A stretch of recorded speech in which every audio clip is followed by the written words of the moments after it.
पृथ्वी जी जैसे विद्वानों का मुझे आशीर्वाद प्राप्त होता है। अतुल जी ने एक बहुत गंभीर बात छेड़ी और उस बात से मैं थोड़ा सा अंदर वेदना अनुभव करता हूँ। आज हम लोग कमरे में थे और संदीप मुझसे बातचीत कर रहे थे कि गुरुजी हम लोगों के जीवन का क्या होगा। अतुल जी ने बात यहाँ पर इस तरह से छेड़ दी जो विचारणीय है। ये बच्चे जो आज आपके पास आना चाहते हैं उनके सामने बड़ी विचित्र परिस्थितियां हैं। एक तरफ उनको जगत का वैभव दृष्टिगोचर होता है और एक तरफ उनको ईश्वर का एक सत्य मार्ग पता चल गया है। मैंने एक श्लोक पढ़ा, यश्च मूढ़धरो लोके यश्च बुद्धेः परंगता। जो संसार में सबसे पागल है और जो संसार में सबसे अधिक चतुर है वो दोनों ठीक हैं, जो बीच में है वो सब संकट में है।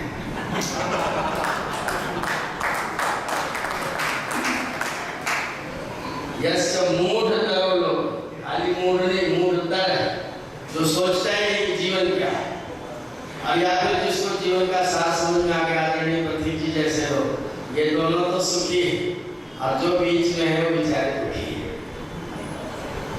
एक पृथ्वी जी है उपनिषद, जितने भी बार मिलाऊं निश्चित तौर पर इनके जीवन में इतनी यादें हैं, इतने संस्मरण हैं, आर्य समाजों के, आर्यों के, विद्वानों के, मेहमानों के, धीमानों के, श्रीमानों के, इतने संस्मरण इनके पास में है। कई बार खट्टी सुनाते हैं, कई बार मीठी सुनाते हैं, लेकिन मैंने इनको देखा आज तक कभी निराशा इनके मुख से मैंने कभी नहीं सुनी।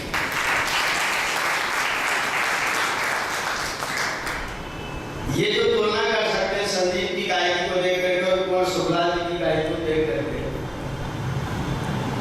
एक कुंवर सुखलाल गायक थे, रात को 12 बजे गाने का नंबर आता था और हमारे प्रधान जी के लाल बहादुर शास्त्री थे, 4:30 उठ के खड़े होकर के कमर पर हारमोनियम लेकर व्यक्ति बाजा बजाता हुआ गाता था और जब वो ललकारने के लिए खड़ा हो जाता था तो उसमें कोई आर्य समाजी नहीं, मुसलमान लोग आकर के भीड़ बना करके आर्य मुसाफिर कुंवर सुखलाल को सुना करते थे। एक परंपरा थी वैष्णव की, इन्होंने सुनी है, और एक ये परंपरा हेमंत और संदीप वाली जिनको ये देख रहे हैं। मैंने पथिक जी के मुख से नहीं सुना कि संदीप कुछ नहीं कर सकता, और ये भी नहीं सुना कि जो वो थे वो आज वाले नहीं है। ऐसी तुलना मैंने इनके मुख से कभी नहीं सुनी।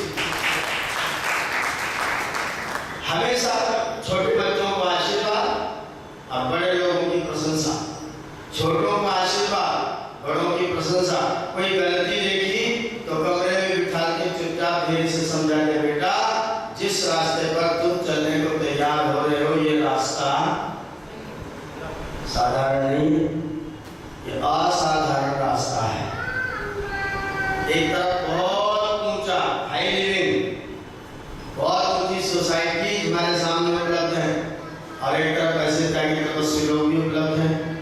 या में ऊर्जा प्रदान करने वाले आदरणीय पृथ्वी जैसे वैज्ञानिक जिन्होंने अपने जीवन में कुछ चाहा नहीं, और मैं सोचता हूँ कोई कभी भी अनुभव नहीं करते। आपके पुत्र हैं दिनेश आर्य पृथ्वी, पता नहीं किसी ने आपने उनको सुना है कि नहीं सुना है। इनके पुत्र हैं, वो लिखते पृथ्वी जी बहुत अच्छा है लेकिन गाते दिनेश जी बहुत अच्छा है।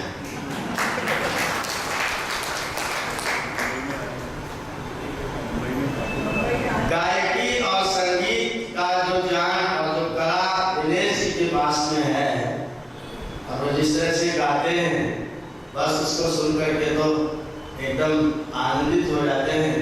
और मैं सोचता हूँ सर्वस्मात् विजय विच्छेद पुत्रादिच्छेद पढ़ा ले और सबसे विजय चाहे लेकिन अपने पुत्र से हारना चाहे। और अगर कोई पिता अपने पुत्र से हार जाए तो जान लेना कि पिता सफल है। पिता पुत्र से हार जाए तो जान लेना पिता सफल है, और पुत्र अगर हार जाए तो जान लेना सर्वस्मात् विच्छेद पुत्रा विच्छेद पराजय। संदीप जैसे लोग जब इस रास्ते पर आना चाहते हैं, मुझे पूछते हैं गुरु जी हमारा क्या होगा? मैंने कहा देखो आज की बात बता रहा हूँ, अभी 3:30 बजे 4 बजे की बात बता रहा हूँ। मैंने कहा देखो धन्ना सेठ बनना हो तो मेरा साथ छोड़ दो, धन्ना सेठ बनना हो तो मेरा साथ छोड़ दो। अच्छे से अच्छा खाना, अच्छे से अच्छा पहनना, अच्छे से अच्छी जगह रहना, अगर चाहते हो तो मैं वो प्रबंध कर सकता हूँ। सेठ बनने की ना हमने कभी सोची, और कोई बनना चाहेगा तो मेरे साथ उसको रहने भी नहीं दूंगा, न सेठ बनूंगा न सेठ बनने दूंगा। मेरे साथ रहना हो तो सेठ की भी सोचनी हो तो मेरा साथ छोड़ दो, और अच्छा खाना, अच्छा रहना और आनंद सोचना हो तो मेरे साथ में रहेगा। इस रास्ते पर चलते चलते मेरा जो अनुभव है, निश्चित तौर पर हम उन लोगों की तुलना अपने साथ नहीं कर सकते जो लोग धन के द्वारा उनके अर्जन में, उनके व्यय में और उन्हीं को व्यय में अपने जीवन को सफल मानते हैं। मैं अपने जीवन की तुलना उन लोगों से कभी भी करता नहीं हूँ। हमारे सामने तो ऋषियों का स्थान है, हमारे सामने तो ऋषि का चरित्र है। विष देने वाले व्यक्ति को जो उस जमाने का 500 रुपया देता है, जान लेने वाले को, जहर देने वाले को उस समय का 500 रुपया प्रदान करता है। हमारे सामने तो वो चरित्र है ऋषि। ऊपर से पत्थर पड़ते हैं, लोग धूल फेंकते हैं, सांप फेंकते हैं, और मेरा ऋषि मुस्कुरा के कहता है कि मेरी स्थिति तो एक माली के जैसी है। माली जब बाग लगाता है तो उसके ऊपर धूल और मिट्टी तो पड़ती ही है। मैं चाहता हूँ कि मेरी बगिया हरी भरी रहे, मेरे ऊपर धूल और मिट्टी पड़े तो कोई चिंता की बात नहीं, लेकिन ये बगिया तो हरी भरी रहे। हमारे सामने तो उन लोगों का चरित्र है। एकदम नवयुवक व्यक्ति अपने प्राणों का बलिदान करने के लिए फांसी के फंदे पर खड़ा हुआ है। अभी कल परसों ही जिसका बलिदान दिवस था, हमारे पड़ोस में गोरखपुर की जेल में वो जगह दे करके मैं आया था। पंडित राम प्रसाद बिश्नोई को फांसी दी गई थी। अंग्रेज जेलर ने पूछा था तुम्हारी अंतिम इच्छा क्या है? तो व्यक्ति कहता है I want the fall of British empire. मेरी अंतिम इच्छा है कि ब्रिटिश एम्पायर का, ब्रिटिश साम्राज्य का सत्यानाश होना चाहिए। मेरी अपने लिए कोई भी अंतिम इच्छा।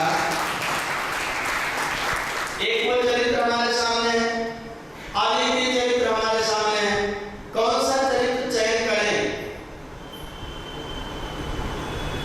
हमारे बच्चे लोगों के सामने 2 चरित्र हैं, क्या चयन करें?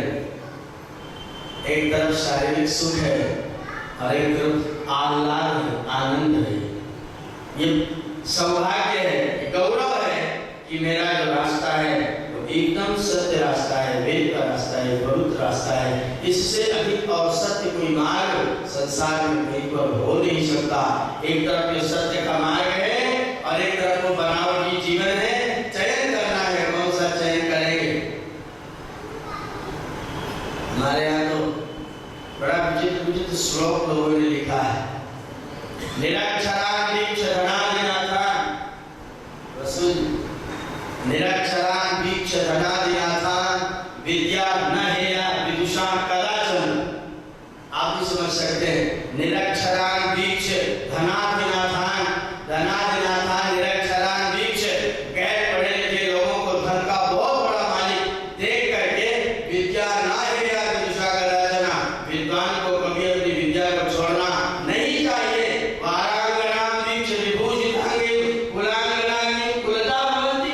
कोई वेश्या अगर आभूषण से लगी हुई है तो क्या उसको देख करके कोई कुलवधू अपने को कुलता बना देगी, वैश्या बना देगी? नहीं बनाएगी। उसके सामने वो गौरव होगा, हमारे सामने वो गौरव होगा। चयन किसका करें?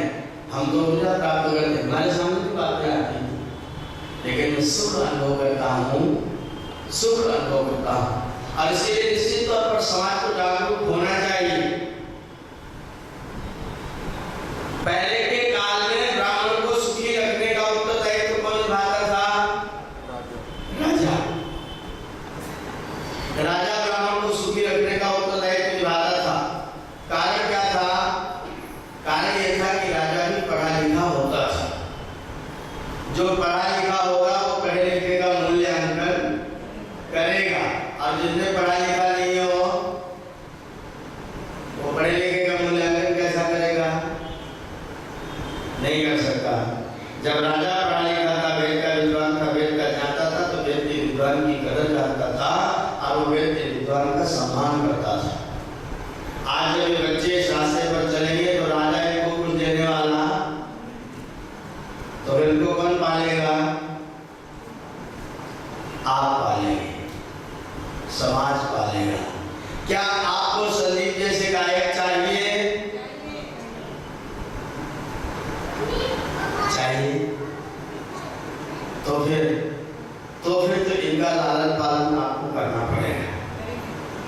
जैसे आप अपने पुत्रों के लिए समर्पित करते हैं, उनकी सुख सुविधा का ध्यान रखते हैं, ये जो पुरोहित वर्ग आपका है, इसकी भी सुख सुविधा का ध्यान आपको रखना चाहिए, क्योंकि ये अपना छोड़ करके, अपने लिए न करके, कोई पूंजी न बना करके समाज के लिए अपने आप को ला करके प्रस्तुत कर देते हैं। हमारे आपके बच्चे अपने लिए करते हैं, ये बच्चे अपने लिए कुछ नहीं कर पाते हैं, घर परिवार छोड़ते हैं और आपके लिए करना प्रारंभ कर देते हैं। आपके लिए नहीं करते हैं, तो जैसे आप अपने बच्चों का ख्याल रखते हैं, इन बच्चों का भी ख्याल आपको रखना पड़ेगा। और इनकी पीठ पर हाथ रख करके मेरी माताओं को, मेरे बुजुर्गों को आशीष देना पड़ेगा कि बेटे तुम जिस रास्ते पर चल रहे हो, चलो हम तुम्हारा समर्थन करते हैं और तुम्हारे जीवन में किसी प्रकार की कोई कमी होने नहीं पाएगी। मैं तो आपसे आश्वासन अपने लिए मांगता नहीं, मैं अपने आप को ईश्वर के सामने समर्पित करता हूँ। और मेरा दृढ़तर मत है, यदि मेरा ईश्वर के प्रति 100% विश्वास है और मैं ये मानता हूँ कि ईश्वर मेरा पिता है, वो न्यायकारी है, वो दयालु है, वो कृपा भी करता है, तो फिर मेरे किसी भी प्रकार के कार्य में कोई बाधा आने वाली, सारे कार्यों की पूर्ति अगर कोई करने वाला है, ईश्वर करता है। सांसारिक संबंध तो किस कारण से होते हैं? इनको अंग्रेजी में रिलेशन बोलते हैं। क्या बोलते हैं? री को अलग कर दीजिए, फिर क्या बचेगा? लेशन बचेगा। ये लेशन क्या चीज है? आप क्या महाराष्ट्र में, पुणे में कोई चीज किसी के ऊपर लेसी जाती है, लगाई जाती है। जब हम किसी चीज को किसी के ऊपर लगाते हैं उसको लेशन बोलते हैं। और उस लेसन को देख करके जब परमात्मा आपका उसके साथ में रिलेशन करता है, पहले लेसन आप करते हैं, बाद में परमात्मा रिलेशन बनाता है। जिस व्यक्ति के साथ आप कोई कार्य करते हैं, या तो अच्छा लगता है या तो बुरा। अच्छा लगता है तो राग पैदा होता है, बुरा लगता है तो द्वेष पैदा होता है। जब राग पैदा होता है, आपके मन में बीज बन जाता है, आप उसको सामने देखते हैं तो दोबारा उसके साथ वही व्यवहार करते हैं, या तो प्रेम या तो द्वेष। प्रेम करते हैं, यदि राग के बाद आपने प्रेम किया तो वासना बन जाती है, द्वेष के बाद आपने द्वेष किया तो भी वासना बन जाती है। वासना थोड़ी मजबूत हो जाती है, राग मजबूत नहीं, वासना थोड़ी मजबूत है। मैं इस कुर्ते को एक दिन पहनने के बाद अगले दिन धो दूं तो मेहनत कम करनी पड़ेगी, और 3-4 दिन पहनूं और धो दूं तो मेहनत ज्यादा करनी पड़ेगी। पहले दिन मैंने किया तो राग बना, मैंने उस राग को दोबारा कर लिया तो क्या बन जाएगी? वासना बन जाएगी। और वासना के वशीभूत होकर क्या कर, मैंने फिर से वैसा ही व्यवहार कर लिया तो संस्कार बन जाएगा। पहले बनेगा राग, फिर बनेगी वासना, और फिर बन जाएगा। हम जब किसी के साथ में बर्ताव करते हैं तो उसके साथ में हमारा राग, वासना, और अंत में क्या बन जाता है? संस्कार। ये होता है रिलेशन। और जब आप किसी से से रिलेशन कर लेते हैं तो परमात्मा उसका आपके साथ में रिलेशन कर देता है। इस संसार में जितने भी रिलेटिव हैं वो इसी कारण से हैं क्योंकि आपने या तो उनसे कुछ लिया है या तो उनको कुछ दिया है, या तो अपना लेने आते हैं या तो आपका चुकाने आते हैं। आपने लेसन किया था, प्रभु ने रिलेशन कर दिया है। ये जीवन का सार है। सारे संसार में जितने भी रिलेशन हैं वो सब के सब पहले आपके द्वारा रिलेशन है, बाद में ईश्वर के द्वारा बनाए गए रिलेशन है। उनका मेरे साथ व्यवहार करना है, उनके व्यवहार को करना आपका उत्तरदायित्व है। परिवार का पालन पोषण करना आपका नैतिक उत्तरदायित्व, रिस्पॉन्सिबिलिटी है। अगर उसको नहीं करेंगे तो कर्ज लगा रह जाएगा। इसलिए पुत्रों को पैदा करना, पालन पोषण करना, पढ़ाना लिखाना, विवाह कर देना, इतना आपका उत्तरदायित्व है। यह आपको करना है क्योंकि ये इसलिए जुड़े ही थे। अगर इतना करने के बाद आपका साथ छोड़ जाए दुखी होंगे। उतना ही रिलेशन था तो फिर छोड़ ही जाएंगे। छोड़ जाए तो अच्छी बात है, और उस रिलेशन को अगर और ज्यादा रिलेशन करेंगे तो और ज्यादा फंसेंगे। इसलिए ऋषि ने क्या व्यवस्था बनाई, वानप्रस्थ ले लीजिए। जो आपने पहले रिलेशन किया जिसका रिलेशन बढ़े थे, उस रिलेशन को थोड़ा छोटा करिए, वानप्रस्थ हो जाइए, और केवल परिवार के लिए मत करिए, थोड़ा सा ऊपर उठ जाइए। याद रखना, परिवार के लिए करेंगे कर्तव्य का पालन होगा, कर्ज उतरेगा, अपने लिए करेंगे खर्च हो जाएगा, और जैसे ही परिवार से ऊपर उठ जाएंगे बैलेंस बन जाएगा, जमा हो जाएगा। जब आप संदीप जी के लिए करेंगे तो खर्च नहीं होगा, वो तो जमा होगा। जब आप हेमंत जी के लिए करेंगे तो जमा होगा, जब आप स्वामी जी के लिए करेंगे तो जमा होगा, जब आप कभी जी के लिए करेंगे तो जमा होगा, क्योंकि इनका आपसे रिलेशन नहीं था। कहाँ अमृतसर, कहाँ पूना, इनका तो रिलेशन ही नहीं था। इनका रिलेशन नहीं था, फिर भी आप इनके लिए यदि करते हैं तो बैलेंस है। और अगर आपने जहाँ रिलेशन कर रखा वहाँ किया तो कर्तव्य का पालन है, कर्ज का उतारना है, ऋण अदा करना है। अगर परिवार से रिलेशन से बाहर करके कुछ करते हैं तो आपका बैलेंस बनता है, और वो बैलेंस आपको फिर से प्राप्त होता है। अगर कोई व्यक्ति धन कमाता है, अपने अपने लिए करता रहता है, यही पशु प्रवृत्ति है कि आप ही चले, वही मनुष्य है कि जो मनुष्य के लिए मरे। ये अपने अपने लिए करते रहे तो कुछ नहीं है, सबके लिए किया तो सब कुछ है। अगर मैंने सबके लिए ना किया तो अच्छा, अगर जो लोग हमसे पहले गए उन्होंने सबके लिए ना किया होता तो हम बोलते क्या, हम इतने असहाय थे कि कदाचित मेरी माँ ने मुझे पैदा करके छोड़ दिया होता तो जीवन, गाय का बच्चा तो जी सकता है लेकिन मनुष्य का बच्चा तो। उस असहाय अवस्था में आपका लालन पालन किसने किया है, माँ ने किया है। अगर वो पैदा करके छोड़ दी होती तो हमारा होना, माँ के हृदय में प्रभु परमात्मा ने वात्सल्य भरा था। कभी आप सोचते हैं जब हम गर्भ में आए थे तो 2 बूंद के रूप में थे, 2 बूंद थी बस।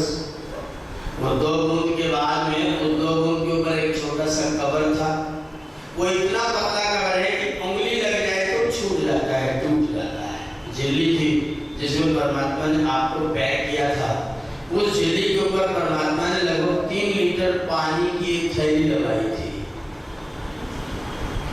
एक झिल्ली में आपको बंद किया था, उस झिल्ली के अंदर परमात्मा ने एक पानी की लगभग 3-3.5 लीटर की एक थैली लगाई थी, जिससे इस बच्चे को कहीं कोई धक्का भी लगे तो चोट उसको पानी सहन कर ले, बच्चे के ऊपर कुछ न लगने पाए। झिल्ली के ऊपर वो 3.5 लीटर पानी, फिर उसके ऊपर माँ का गर्भ का आशय, और फिर उसके बाद में माँ का 3 परत का उदर, 6 परत में परमात्मा ने आपको 9 महीने तक सुरक्षित करके जगत में भेजा था। ये कृपा परमात्मा ने हमारे ऊपर ना की होती कदाचित, और जो परमात्मा हम पर उस समय कृपा करता है वो परमात्मा बाद में आकर के कृपा नहीं करेगा, छोड़ देगा, नहीं छोड़ता। हम छोड़ देते हैं, हम भूल जाते हैं, हमने उसका स्मरण नहीं किया, हमने उसको छोड़ दिया, अब आगे चलाते हैं तो बहुत दुखी, बहुत परेशान। एक व्यक्ति बोला मुझसे मैं बहुत परेशान हूं। बोला क्यों परेशान हो? तो क्यों परेशान? बोला क्या दिमाग खराब? परेशान इसलिए परेशानी क्या मतलब हुआ? मैंने कहा परेशान का मतलब क्या है? बोला परेशान मैं दुखी हूँ, झंझट में हूँ, कष्ट में। मैंने कहा नहीं, परेशान शब्द का अर्थ तुम नहीं जानते। अरे परेशान को अलग अलग करो, पर प्लस ईशान बराबर परेशान। जो ईशान से परे है वो परेशान है, जो ईशान से परे है वो परेशान। शब्द बताता है तुम परेशान क्यों हो। परेशान तो इसलिए हो क्योंकि जब तुम्हें ईश्वर ने भेजा था तो अपने सन्निकट करके भेजा था, अपनी कृपा का पात्र बना करके भेजा था। पैदा करने के बाद माँ के हृदय में वात्सल्य भरा था, तुम्हारा लालन पालन करवाया था। जब तुम बच्चे थे तो बड़े निर्मल थे, बड़े निश्चल थे, बड़े पवित्र थे, राग द्वेष से रहित थे। जो कोई गोद में ले लेता था वही तुम्हारा अंकल हो जाता था। अंकल, अंक में ले वो अंकल, अंके लाती थी अंगला, अंग्रेजी नहीं संस्कृत का शब्द। जो अंक में ले वो अंकल, जो भी अंक में ले। और आप बड़े हो गए, तुम्हारे अंकल कितने होते? पिताजी के बड़े भाई, पिताजी के छोटे भाई। छोटे हो गए कि बड़े हो गए? छोटे थे तो इतने अंकल थे, और बड़े हो गए तो अंकल ही खत्म हो गए। हम छोटे हो गए कि बड़े हो गए? जब हम बच्चे थे तो प्रभु के निकट थे, जब हम थोड़े ऊपर हो गए तो प्रभु से पास है कि दूर। अपने वैसे तो सोचिए, हम सोचते हैं, लोग मुझे कहते हैं बहुत सरल है, लोग कहते थोड़ा ठीक ठाक रहा करो। मैंने कहा किसके लिए ठीक ठाक रहें? किसके लिए? दुनिया में दिखाने के लिए? संसार के लोग मेरी कॉपी ठीक चेक कर सकते हैं, ऋषि रानी की कॉपी दुनिया के लोगों ने ठीक चेक की, मर्यादा पुरुषोत्तम श्री राम की कॉपी ठीक चेक हुई, श्रीखंड की कॉपी ठीक चेक हुई। किसी माँ एक माँ उसको बताओ जिसकी कॉपी दुनिया के लोगों ने ठीक से चेक की हो। महात्मा गांधी जैसा व्यक्ति जिसको हम राजनेता कहते हैं, वो व्यक्ति कहता है भगत सिंह ये लोग मूर्ख लोग हैं। कॉपी कहाँ ठीक चेक हुई है? जिस व्यक्ति ने अपने जवानी की अवस्था में अपना बलिदान कर दिया, अपनी माँ उसकी पत्नी ढूंढ रही है, प्राण ढूंढ रही है, और कहता माँ मेरी शादी तो आजादी नाम की देवी के साथ में हो गई है, मेरी शादी तो आजादी नाम की देवी के साथ हो गई है। और माँ तेरी देखी बहू जब मेरे घर में आएगी तो तू अकेली नाचेगी, लेकिन जो बहू मैंने पसंद किया है वो मेरे देश से आएगी, पूरे के पूरे देश की माताएं नाचेगी, आजादी होगी, बहू होगी।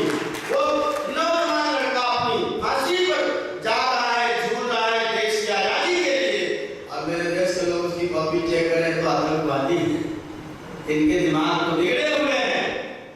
किसी माँ को उसकी कॉपी ठीक से चेक नहीं हुई है, इसलिए दुनिया के लोग मेरी कॉपी क्या चेक करेंगे? मैं ठीक ठाक किसके लिए रहूंगा? दुनिया के लोग किसी की भी कॉपी चेक क्या करेंगे? आधे लोग सोचेंगे बेवकूफ है। अरे अपने घर परिवार में आराम से रहकर गाड़ी में तू कहाँ घूमता भटका फिरा? हम अपने घर में रहते आराम से, क्यों हम अपने घर रहे हैं? दुनिया के लोग ये भी कह सकते हैं। मेरे पिताजी तक ने कहा कि मैं चाहता था कि तुम प्रोफेसर हो तो तुम कहाँ इस चक्कर में पड़ गए? कॉपी कौन चेक करेगा ठीक से?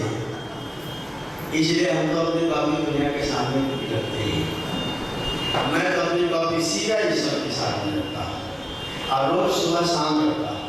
मैं संध्या करने बैठता हूँ, अपनी कॉपी परमात्मा के सामने प्रस्तुत करता हूँ। प्रभु देखना, अगर कहीं कुछ गलत लिख गया हो तो उसको सचेत कर देना, संभव हो सके तो उस गलती को वहीं से मिटा लूंगा, और न संभव हो सके तो फिर बाकी तो आपके हाथ में है। आप भी मेरी कॉपी को चेक करते रहना। ये संसार के लोग मेरी कॉपी को ठीक चेक नहीं कर सकते। कैसा दुर्भाग्य है दुनिया के लोगों का, डरते हैं दुनिया से और ईश्वर से। दुनिया के लोग क्या बिगाड़ेंगे? सारे संसार के मनुष्य इकट्ठे हो जाए तो आपकी गाड़ी खराब कर सकते हैं, बस इससे ज्यादा कुछ कर सकते हैं क्या? सारे मुझे फांसी चढ़ा देंगे तो मेरा क्या बिगाड़ेंगे? मेरी गाड़ी खराब कर देंगे, बस ना। मेरे पास तो फैक्ट्री का मालिक हो तो मुझे नई गाड़ी फटाफट दे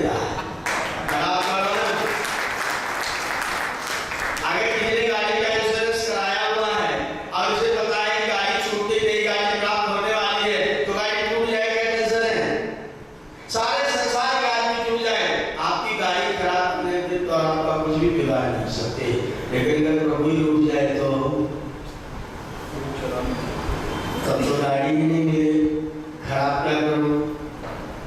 जो गाड़ी देता है, इतनी बड़ी फैक्ट्री का मालिक है, ऐसी सुंदर सुंदर गाड़ियां देता है जिसके ऊपर लोग कविताएं लिखते हैं। गाड़ियों के ऊपर कविताएं लिखते हैं, पति की कविता छोड़ दीजिए तो गाड़ी के मालिक की कविता लिखते हैं। बाकी दुनिया के जो कवि है ना, इसके ऊपर कविता लिखते हैं। सारे पिक्चर के गीत किसके ऊपर लिखेंगे? गाड़ियों पर की गाड़ी के मालिक पर। गाड़ी के मालिक पर तो कोई रेयर एक आध गीत कहीं से आता है, उस तरह के गीत लिखने गाड़ेगा तुम्हारे पति जैसे लोगों ने लिखा है। बाकी संसार के कवि लोग गाड़ी पर कविता लिखते हैं। इतनी सुंदर है, आंखें हिरन जैसी, क्या है उपमा भी दी तो हिरन की, चाल की उपमा दी तो हाथी की, आदमी की उपमा आदमी से देते, ऋषि से, मुनि से, गुरु से, माता से, पिता से, आचार्य से, अति से, विद्वान से, सन्यासी से, किसी से तो उपमा नहीं दी। उपमा दी तो हिरन से, हाथी से, मोर से। तुम कभी तो होते हो शरीर की उपमा लेकर के चलते हो तो अरे अपनी उपमा करो ना परमात्मा के साथ में। वो मेरा पिता है, वो सत्य स्वरूप है, उसके निकट आने के बाद हमारी आत्मा की पवित्रता होती है। वो है परमात्मा, हम में आत्मा, वो मेरा पिता है, वो मेरा सर्वबंधुर जनिता सविधाता धामानि वेद भुवनानि विश्वा यत्र देवा अमृतमानसाना स्तुतिये नाम अध्ययत। हम तो उस परमात्मा के सामने अपनी कॉपी चेक कराने के लिए पहुंचते हैं। संसार के लोग मेरी गाड़ी को खराब माने, अच्छा माने, कोई फर्क नहीं पड़ता। याद रखना, जो ईश्वर से डरता है वो दुनिया से नहीं डरता, और जो ईश्वर से नहीं डरता वो दुनिया की तुच्छ चीजों से, छोटी छोटी चीजों से डरता रहता है। हम तो नित्य प्रार्थना करते हैं, अभयम मित्रात्, अभयम मित्रात्, अभयम जातात्, अभयम परोक्षात्, अभयम नक्तम्, अभयम दिवाना, सर्व आशा मम मित्रं भवन्तु। सारी आशाएं, सारी दिशाएं मेरे मित्र हो जाए। जो प्रभु की शरण में है उनको कहीं कोई चिंता। चल रही थी चक्की, कबीर और कमाल बाप बेटे दोनों साथ साथ जा रहे थे। कबीर चक्की चलती देख करके घर के सामने ठहरे और बोलते, चलती चक्की देखकर दिया कबीरा रोए, दो पाटन के बीच में साबित बचा न कोई। कमाल पीछे खड़ा था, उसने कहा चलती चक्की देख के दिया कमाल हंसाए, जो कीड़ी के साथ हो तो बाल में बांका जाए। चलती चक्की देख के दिया कमाल हंसाए, ये दुनिया रूपी चक्की चल रही है, इसमें फंस गए तो पिस गए, अगर कीड़ी के निकट आ गए तो बाल बांका होने वाला नहीं। तो चलती चक्की देख करके इस संसार में रह करके किसके निकट जाऊं? आज आपके लिए कम उपदेश दे रहा हूं, इन लोगों के उपदेश दे रहा हूं, कहीं भटक मत जाना रास्ते से। कहीं देख के दुनिया के लोगों को ऐसा रास्ता न चले जहाँ पिस जाना पड़े। इस संसार में पिसने के बहुत सारे चांस हैं। एक ही स्थान है, एक ही अवसर है, एक ही व्यवस्था है जहाँ जाकर के आपका कोई बाल नहीं बांका कर सकता। और वो स्थान है इस संसार की जो कीली है, जो धुरी है, जो रक्षा का सूत्र है, जो हमारे कण में बसा है, जो हमारे हृदय में बसा है, जो मेरा पिता है, मेरी माता है, मेरा सखा है, मेरा बंधु है। और मैं आपसे एक बात कहना चाहूँगा, संसार के जितने भी रिश्ते हैं एक भी सच्चा नहीं है। सारे रिश्ते प्रतिनिधि रिश्ते हैं, रिप्रेजेंटेटिव। संसार का कोई भी पिता वास्तव में पिता नहीं है। मेरे पास सैकड़ों माता पिता का फोन है, आचार्य जी लड़की है, लड़का नहीं हो रहा है। अगर ये वास्तव में पिता होते तो लड़का हो जाता ना। बहुत सारे लोग निसंतान, अगर ये पिता होते तो निसंतानता रहती। ये वास्तव में पिता नहीं है। संसार में जो पिता है वास्तव में पिता नहीं है, प्रतिनिधि पिता है। सच्चा पिता तू है, सच्चा पिता सारे संसार का ओम प्यारा, तू ही है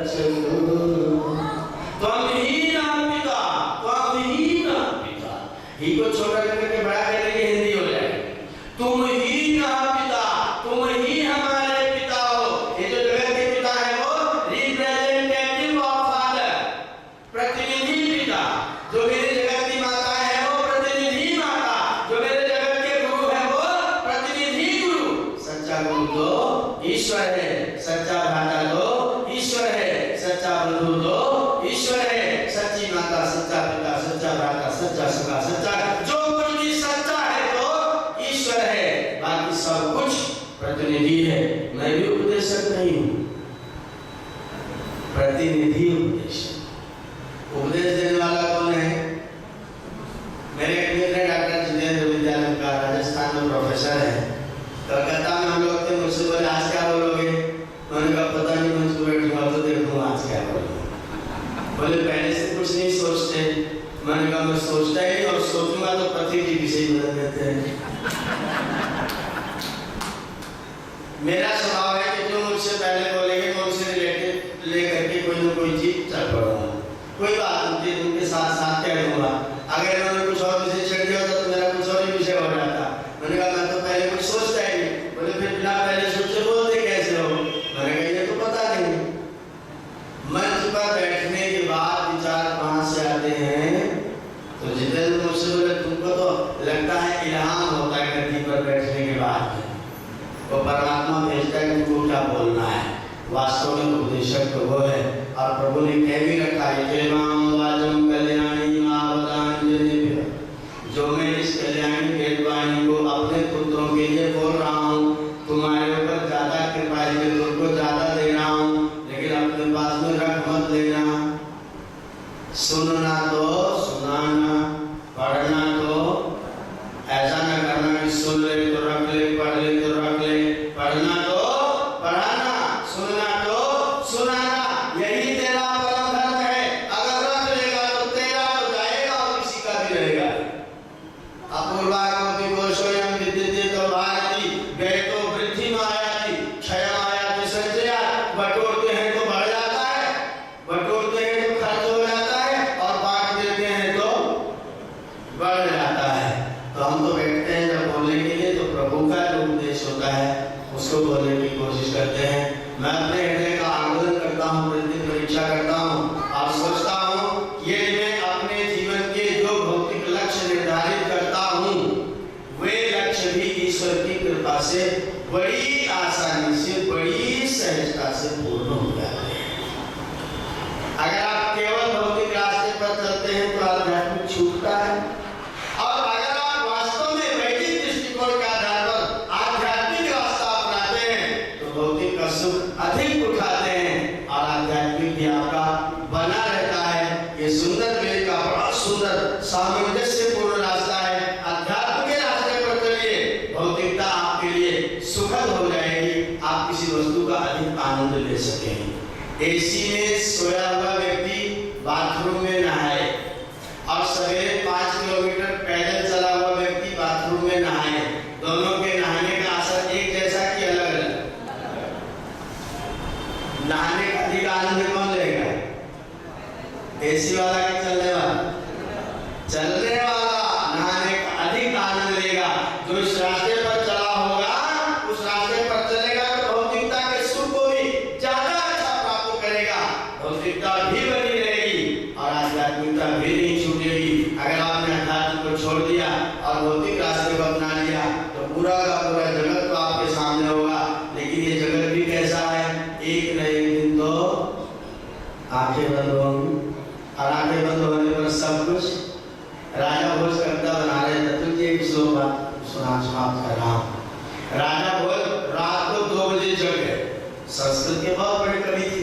अपने चारपाई पर बैठ गए और अपने वैभव को देखने लगे।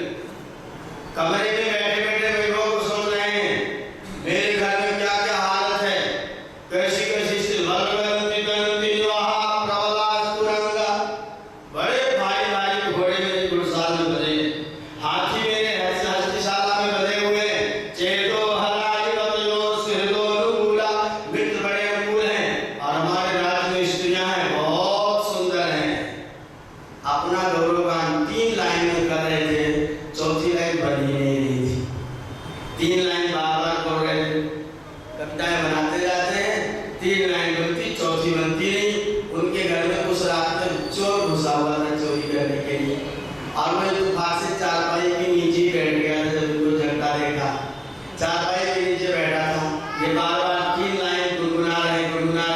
सी लाइन बनी रही है। चोर भी बहुत अच्छा कवि था, उसने कहा सम्मिलिते नयनयो नहीं किंचित दृष्टि, आंखें बंद कर लो कुछ नहीं बचेगा। तो चोर ने तो अपने हिसाब से कहा था आंखें बंद करो फिर देखो क्या क्या रहता है। इन्होंने कहा कौन है भाई, बाहर निकल। बाहर निकला, क्या कहा, एक बार फिर से पंक्ति बोलना। उसने कहा सम्मिलिते नयनयो नहीं किंचित दृष्टि, आंखें जब बंद होंगी तो कुछ भी। ये तूने क्यों कहा? चोर वाला मैं चोरी करने आया, चुरा के ले रहा था इसलिए कह रहा था। बोले नहीं तू मेरा गुरु है, मैं तेरे को प्रणाम करता हूँ, तूने सचेत कर दिया। सम्मिलिते नयनयो नहीं किंचित दृष्टि, आंखें जब बंद होंगी तो कुछ भी। तो फिर जो छूट जाने वाला उसको पकड़ने में पूरा जीवन लगा दे, और जो कभी छूटता ही नहीं उसको पकड़ने में टाइम ही न दे। इससे बड़ा दुर्भाग्य क्या होगा? जो मेरा साथ कभी नहीं छोड़ता, मेरा पिता माता सखा है, उस परमात्मा की शरण में प्रति जाए, रोज जाए, उसके सामने अपने आप उपस्थित करें, अपनी कॉपी उसके सामने चेक करें। आपका हृदय सदैव आनंद में रहेगा। ईशान के साथ रहेंगे तो परेशान कभी भी नहीं रहेंगे, उससे परे होंगे परेशानियां आ जाएंगी। आपने मेरी बात को ध्यानपूर्वक सुना, आपका बहुत